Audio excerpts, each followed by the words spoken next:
When Ezekiel recorded his prophecy thousands of years ago, he spoke of powers that would one day form an alliance and launch an invasion of Israel. At the time, the idea seemed impossible. The nations he listed were far from Israel, far from each other, and in the ancient world it would have been nearly impossible for them to gather and wage a coordinated war. But Ezekiel wasn't speaking for his time. He was speaking of a future age, an age like ours, when nations separated by thousands of miles could join forces and strike with speed and precision. The word of the Lord came to Ezekiel, and God said, "Son of man, set your face toward Gog of the land of Magog, the chief prince of Meshech and Tubal.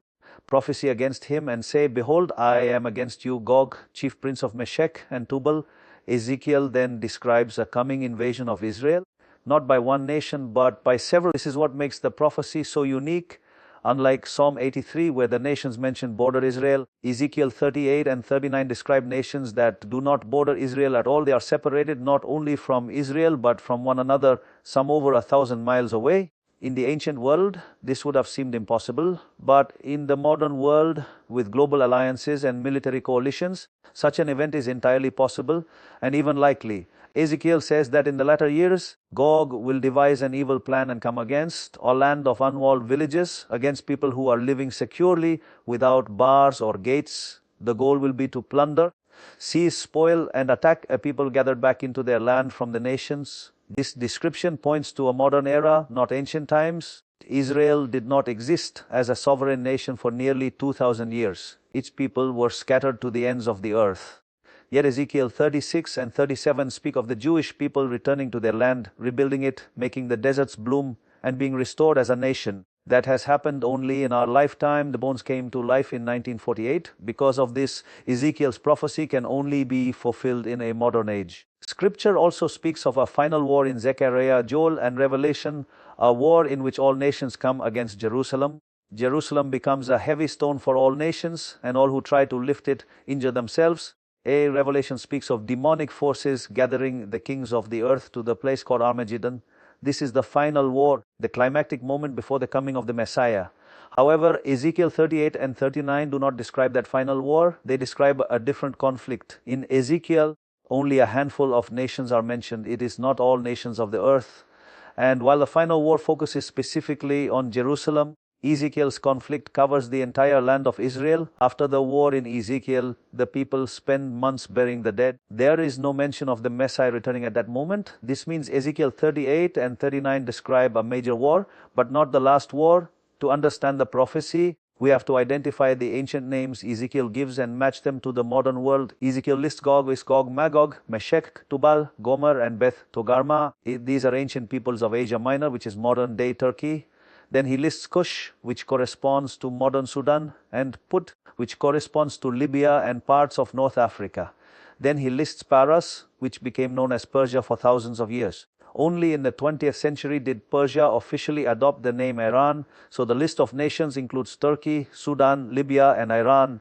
These are the core nations mentioned, and Ezekiel says they will form an alliance against Israel in the last days. Here is the striking part.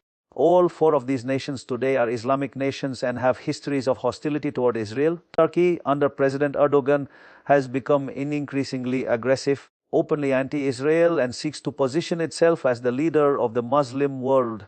Sudan has a long history of being an Islamic state opposed to Israel. Libya has been openly hostile for decades, especially under Gaddafi, and remains unstable and anti-Israel. And Iran, modern Persia, is Israel's greatest threat, both in ideology and action. Iran funds terror organizations throughout the Middle East and repeatedly calls for Israel's destruction. Ezekiel could never have known that all these nations would one day be united in both religion and hostility against Israel. Yet here they are, thousands of years later, fulfilling the exact alignment Ezekiel described.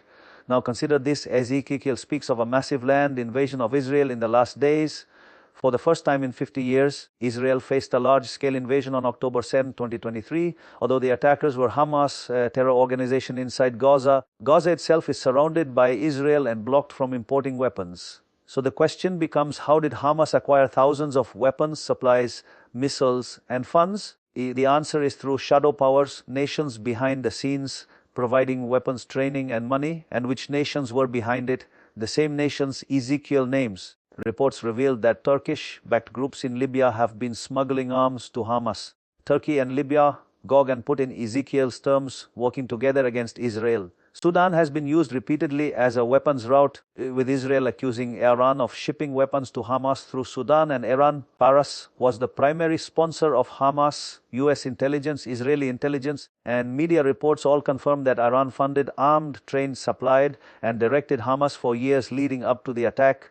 Without Iran, now October 7th could never have happened. Now imagine taking modern headlines and replacing the modern names with Ezekiel's ancient names. The headlines begin to resemble Ezekiel chapter 38. Turkey-backed groups in Libya smuggling arms to Hamas becomes Gog-backed groups input smuggling arms to Hamas. Israel accuses Iran of shipping weapons to Hamas through Sudan. Accuses Sudan becomes cause of shipping weapons through Turkish. Militias in Libya, funded by Turkey and Iran, help Hamas get weapons, becomes forces of put. Backed by Gog and Paras, help arm Israel's enemies. The headlines start turning into Ezekiel's prophecy. That cannot be coincidence. 19th century commentators struggled with this prophecy. They wrote that nations as far apart as Persia and Libya could never coordinate a war together, so the prophecy must be symbolic. Yet here we are, 2,500 years later, watching Persia and Libya coordinate exactly as Ezekiel said they would. What once seemed impossible has become the daily reality of the modern Middle East. And so, for the first time in human history, on October 7th, the nations Ezekiel listed were all involved through funding, smuggling, training, and arming in the first major invasion of Israel in half a century. This was not the fulfillment of Ezekiel 38 and 39, but it was a preview, a foreshadow, a warning sign. The powers Ezekiel described have already joined together once, and if they could do it once, they can do it again, this time on a far larger scale. Everything is moving toward the moment Ezekiel foresaw. Israel has been regathered from the nations. The alliances Ezekiel described have formed. The nations he said would turn against Israel have already done so. And the same nations he listed cooperated to make October 7th possible. No other set of nations could have played that role. Only these nations, Turkey, Libya, Sudan, and Iran, fulfilled it. As prophecy watchers, we don't set dates and we don't presume to know the timing, but we can recognize signs. We can see patterns forming, and we can see that Ezekiel's ancient words are no longer ancient. They are alive, moving, and manifesting before our eyes. The world is changing fast. The Middle East is shifting, and the nations of Ezekiel 38 are stirring. What happened on October 7th was not the prophecy itself, but it was the shadow of the prophecy, the shape of something larger. A preview of what Ezekiel declared would one day come, and the fact that the exact nations he listed are the exact nations involved now should make every person sit up and pay attention. The story is not finished. The prophecy has not yet unfolded, but the pieces are aligning, and as history continues to move forward, we may witness events that Ezekiel saw thousands of years ago, events he recorded under the inspiration of God for a time such as this.